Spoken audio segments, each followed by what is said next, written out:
जिंदाबाद जिंदाबाद जिंदाबाद आनंद मोहन जिंदाबाद।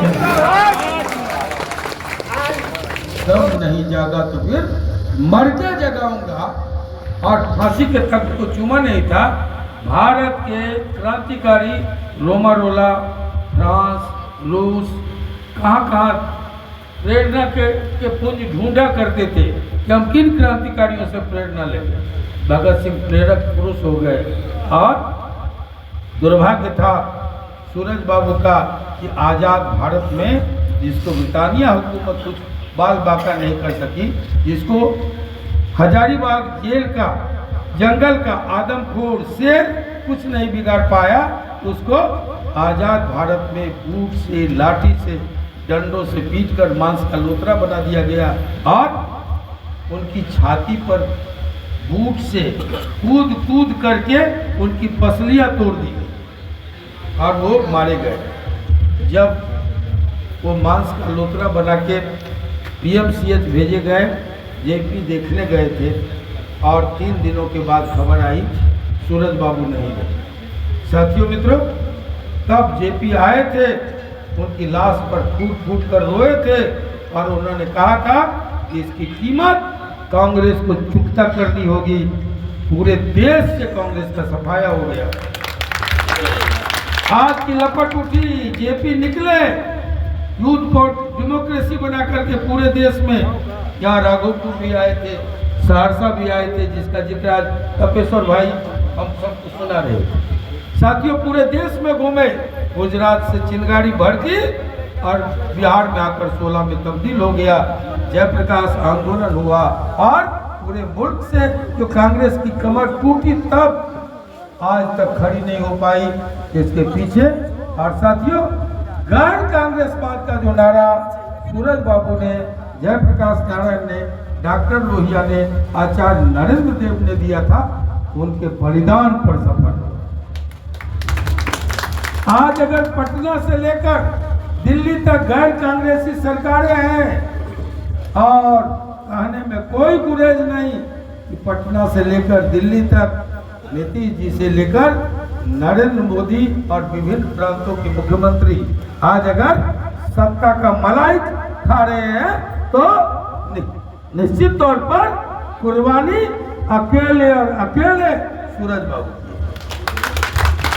तब ऐसे में क्या सूरज बाबू को सम्मान नहीं मिलना चाहिए?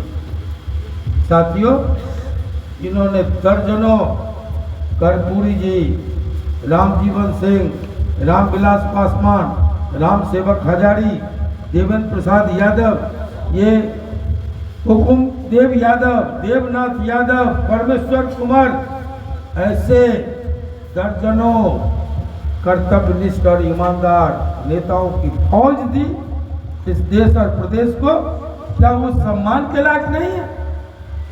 साथियों, कौन ऐसा विरल पुरुष है जिनकी बेटी की शादी में जयप्रकाश नारायण पिता की भूमिका में कन्यादान किया?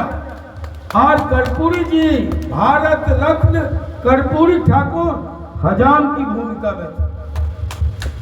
और राम सेवक हजारी उन दिनों सोशलिस्ट पार्टी के MLA थे, भार लेकर मछली का आए थे।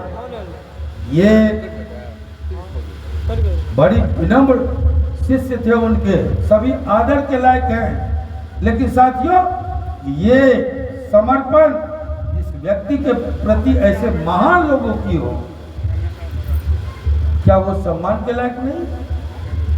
और अगर वो सम्मान के लायक नहीं है तो म्योर के लोगों, जगमारा के लोगों, निर्मली के लोगों, कुनौली के लोगों, भरभोरी के लोगों, हम सब के लिए चिंता कर सकता है।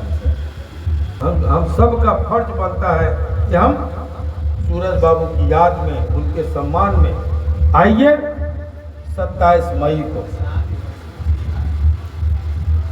Polo ground. ठीक कह रहे हैं कि पोलो ग्राउंड बहुत छोटा है। ये अगर सिर्फ जहाँ हम आज घूमे हैं, झंझारपुर, फुलपरास, ये लौकी है, लौकी या कुछ निर्मली का पार्ट, सुपौल का, ये काफ़ी है पोलो ग्राउंड को भर देने के लिए। हमको पोलो ग्राउंड को नहीं बढ़ना है, हमको पूरे दरभंगा को बांट दे। उस दिन हलचल मच जाए आपकी भीड़ से दरभंगा में, मैं इस दरख्वास्त के साथ आपके बीच आया। साथियों, सूरज बाबू ने कभी लाठी, गोली, डंडा, मौत, जेल की परवाह नहीं की, और इसलिए मैं न्योता देने आया हूं कि आप भी 27 मई को बारिश आ रहा है, आंधी हो, तूफान हो, आग का गोला बरसाए आसमान, फिर भी न्योर के साथियों, सूरज बाबू की कसम, आपके कदम रुकने नहीं। अपने अपने संसाधनों से आप उस दिन आइए और 4 घंटे 11 बजे से लेके और 3 बजे तक, ये 4 घंटा आनंद मोहन मांगने आया कि 27 तारीख को दरभंगा में हमारे गांव का कोई ऐसा घर नहीं बचेगा जहां से हर आदमी निकल के वहां पर नहीं पहुंचेगा। धन्यवाद। हाथ उठा के भरोसा दिलाइए, उठाइए सब, दोनों हाथ, फोटो खींचिए भाई। अमर शहीद सूरज नारायण, नाम नहीं तूफान है। अमर शहीद सूरज नारायण, नाम नहीं तूफान है। भारत की आजादी फिर परिवर्तन की वो जान है। अमर शहीद सूरज